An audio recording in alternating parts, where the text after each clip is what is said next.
खुलुमबाय बेयो बड'लेण्ड इंखं टेलिभिजन दिनै 17 जुन 2022 शुक्रबार खालि सानसेनि बरादखौ नोंथांमोननि खाथियाव लाबोदों आं सदानन्द दैमारिया।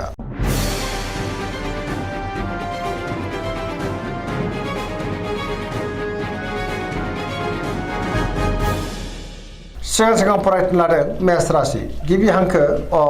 ल दिनैनि साना जोबोद मोजां गियाना बांगोन गाहाम सोलोंथाइ लानो हागोन बहाबा दावबायहैनो खाबुबो मोनगोन मोजाङै हान्थिनोबो हागोन जेरावबो जाफुंसार जानो हागोन मावलांनाय खामानिखौ थि समावनो आरो गोरलैयैनो मावफुंनोबो हागोन गोसोखौ दिनै जोबोर गोजोननाय मोनगोन देहाया मोजाङै थागोन बहानिफ्रायबा मोजां खौरां फैनोबो हागौ रांखावरियाव दिनै जोबोर मोजां गोबां धोन आरजिनो हागोन आयाबो बांगोन बेफार फालांगियाव दिनै मोजां होनजायो सोरबा लोगोनिफ्राय हेफाजाबखौ मोननो हागोन न'खराव दिनै अननानै फैगोन बिमा बिफानि अननाय आरो बोरखौ मोननो हागोन गुबुननि गोसोखौ गोरलैयैनो बोनो हागोन गोसोनि बोलोआबो बांगोन समाजाव बयजोंबो मान होजागोन लाइमोनफोरा दिनै बहानिफ्रायबा मोजां खौरां मोननो हागौ आरो गोसोआबो जोबोर रमान्टिक जागोन फरायसाफ्राबो फरायनायाव गोसो दुंखांगोन आरो मोजां फिथाइ मोननोबो हागोन पजिटिभ एनार्जिनि गोहोम गोग्लैगोन धोरोमारि बिथिङावबो गोसो दुंखांगोन गोग्गो आरो गोथों साननो रोंगोन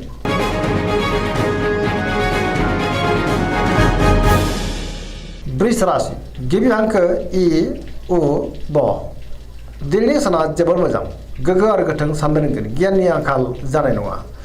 गोसोखौ दिनै जोबोर गोजोननाय मोनगोन गोसोनि बोलोआ बांगोन मावलांनाय खामानिखौ थि समावनो आरो गोरलैयैनो मावफुंनोबो हागोन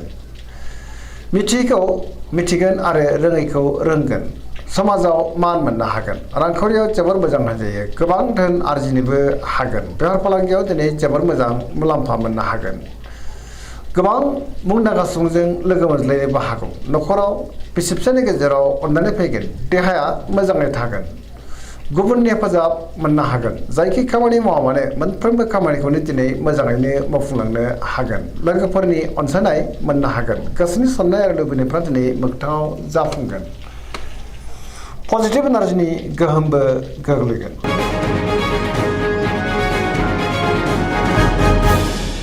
मिथुन राशि गिबि हांखो क स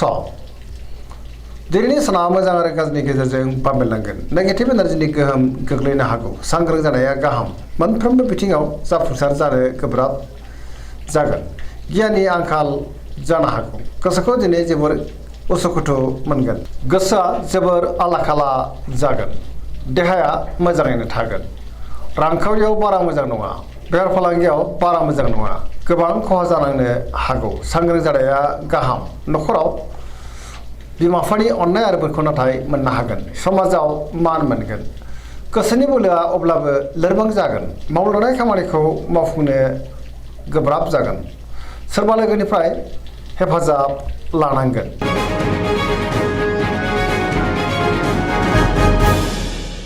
कर्कट राशि गिबि हांखो ड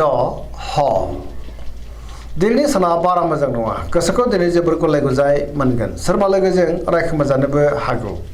गोसोनि साननायफ्रा देबारनांगोन गोसोआव नेगेटिभ साननाय फैगोन मावनो लानाय खामानिखौ थि समाव मावफुंनो गोब्राब जागोन रांखावरियाव बारा मोजां नङा नाङा फाङा खरसाया बांगोन बेफार फालांगियावबो बारा मोजां नङा होनजायो न'खराव दिनै अननानै फैगोन समाजाव लोगो लेवा बांगोन देहाया मोजाङै थागोन गुबुननि हेफाजाबखौ मोननो हागोन बिदा फंबायनि हेफाजाबबो मोननो हागोन फरायसाफ्रा दिनै फरायनायाव गोसो दुंखांगोन आरो मोजां फिथाइ मोनगोन गुबुनजों मोजां सोमोन्दो लाखिनोबो रोंगोन अब्लाबो नाथाय नेगेटिभ एनार्जिनि गोहोम गोग्लैनो हागौ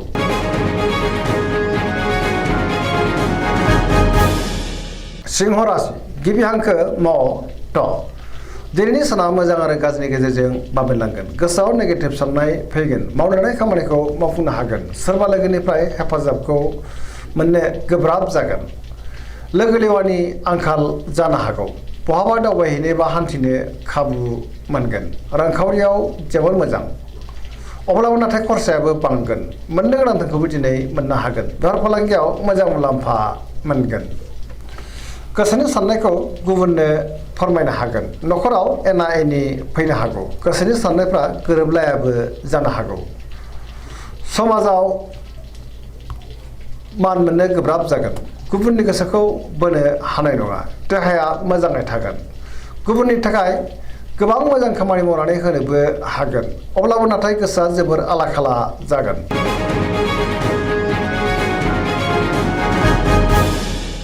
कन्या राशि गिबि हांखो प ट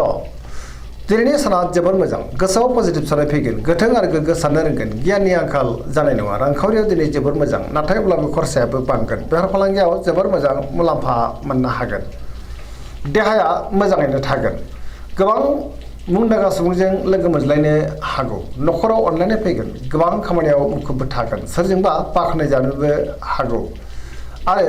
गोसोखौ दिनै जोबोर गोजोननाय मोनगोन पजिटिभ एनार्जिनि गोहोमबो गोग्लैगोन लाइमोनफोरनि गोसोआ दिनै जोबोर रमान्टिक जागोन आरो गावबा गावनि गोसोनि साननायखौ फोरमायलायनोबो हागोन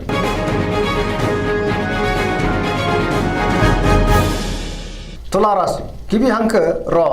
ट दिनैनि साना जोबोर मोजां गोबां रोखोमनि मोजां खाबु फैनोबो हागौ गोग्गो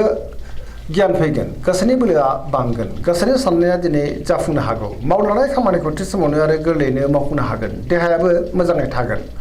बहाबा हान्थिनो एबा बहाबा बेरायनो खाबु मोननोबो हागौ रांखावरियाव जोबोर मोजां मोननो गोनांफोरखौ दिनै मोननो हागोन न'खराव फिसा फिसानि गेजेराव अननानै फैगोन समाजावबो मान मोननो हागोन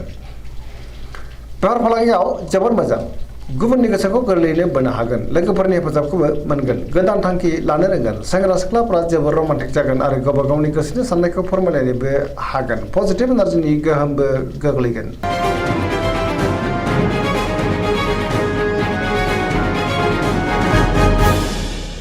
वृश्चिक राशि गिबि हांखो न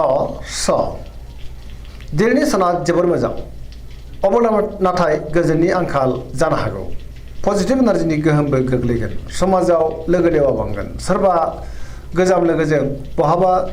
लोगो मोनलायनो हागौ गोसोआव गोग्गो आरो गोथों साननाय फैगोन मावलांनाय खामानिखौ थि समावनो मावफुंनो हागोन गुबुननिफ्राय हेफाजाबखौ मोननो हागोन गोसोनि साननायफ्रा जाफुंगोन गोसोनि बोलोआबो बांगोन समाजाव मान मोननो हागोन न'खराव दिनै अननानै फैगोन रांखावरियाव मोजां अब्लाबो नाथाय खरसाया बांगोन बेफार फालांगियाव मोजां होनजायो देहाया मोजाङैनो थागोन गुबुननि हेफाजाबखौ मोननो हागोन फरायसाफ्रा फरायनायाव गोसो दुंखांगोन आरो मोजां फिथाइ मोनगोन लाइमोनफ्रा जोबोर रमान्टिक जागोन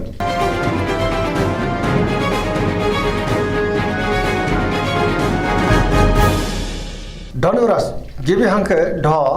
फ भ दिनैनि साना मोजां आरो गाज्रिनि गेजेरजों बाबेरलांगोन गोसोआव बोलो बांगोन नाथाय अब्लाबो मावलांनाय खामानिखौ थि समावनो मावफुंनो गोब्राब जागोन माबा नङा माबा मोनसे हेंथा फैनोबो हागौ गोसोनि साननायफ्रा देबोर नांनो हागौ रांखावरियाव दिनै जोबोर मोजां मोननो गोनांखौ मोननो हागोन आरजिनाय धोनखौबो दिनै दोनथुमनो हागोन बेफार फालांगियाव जोबोर मोजां मुलाम्फा मोनगोन समाजावबो मान मोननो हागोन बहाबा दावबायनो एबा हान्थिनो खाबु मोननो हागौ आरो मोजाङैनो हान्थिनोबो हागोन देहाया मोजाङै थागोन न'खराव बिसि फिसानि गेजेराव अननानै फैगोन बिदा फंबायनि हेफाजाबखौ मोननो हागोन नाथाय अब्लाबो बहानिफ्रायबा हरखाबै गाज्रि खौरांबो फैनो हागौ लाइमोनफोरनि गोसोआ जोबोर रमान्टिकबो जागोन आरो गावबा गावनि गोसोनि साननायखौ फोरमायलायनोबो हागोन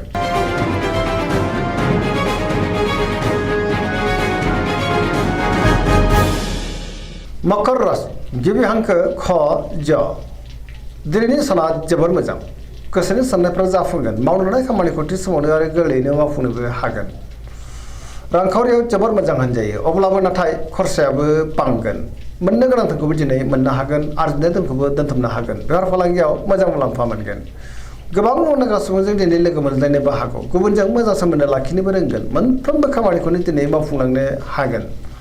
गोदान खामानियाव आखाइ होजेननोबो हागोन आरो जागायनो हागोन न'खराव अननानै फैगोन बिदा फंबायनि हेफाजाबखौबो दिनै गोरलैयैनो मोननो हागोन सेंग्रा सिख्लाफ्रा गावबा गावनि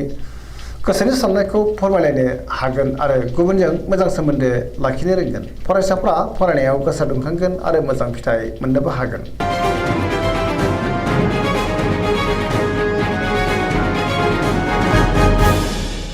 कुम्भ राशि गिबि हांखो ग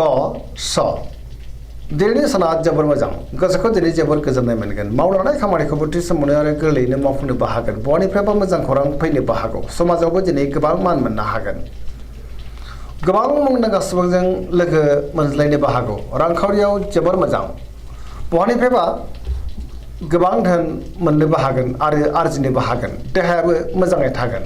बेफार फालांगियाव जोबोर मोजां होनजायो। न'खराव अनलायनाय फैगोन। गुबुननि हेफाजाबखौ मोननो हागोन। बिमा बिफानि अननाय आरो बोरखौ मोनगोन। बहाबा थाङोब्ला दिनै जोबोर मोजां आरो मोजाङैनो हान्थिनोबो हागोन। पजिटिभ एनार्जिनि गोहोमबो गोग्लैगोन।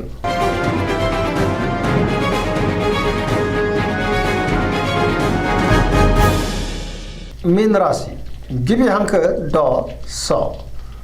दिनैनि साना मोजां आरो गाज्रिनि गेजेरजों बाबेनलांगोन। गुबुननि थाखाय गोबां जेंनायाव गोग्लैनांनोबो हागौ। गोजोननि आंखाल जानो हागौ। गोसोआव नेगेटिभ साननाय फैगोन। गोसोनि बोलोआ नाथाय अब्लाबो बांगोन। गावनि गोसोनि साननायखौ गुबुननो फोरमायनोबो हागोन। देहाया मोजाङै थागोन। रांखावरियाव मोजां। बेफार फालांगियावबो मोजां होनजायो। न'खराव दिनै अनलायनाय फैगोन। सोरजोंबा नाथाय रायखोमा जानोबो हागौ। लाइमोनफोरनि गोसोआ दिनै जोबोर रमान्टिक जागोन आरो गावबा गावनि गोसोनि साननायखौ फोरमायलायनोबो हागोन। फरायसाफ्रा फरायनायाव गोसो दुंखांगोन आरो मोजां फिथाइ मोनगोन। अब्लाबो नाथाय नेगेटिभ एनार्जिनि गोहोमबो गोग्लैनो हागौ। सांग्रां जानांगोन। दिनैनि राशि फरायथिनाया एसेनोसै। जोबनायाव बेखौनो खावलायो जाहाथे नोंथांमोना सानफ्रामबो जोंनि बे बड'लेण्ड इंखं टेलिभिजनखौ नायबाय थायो आरो साबस्क्राइब खालामो, लोगोसे लाइक खालामो आरो शेयार खालामो। एसेनोसै। गोजोन्थों।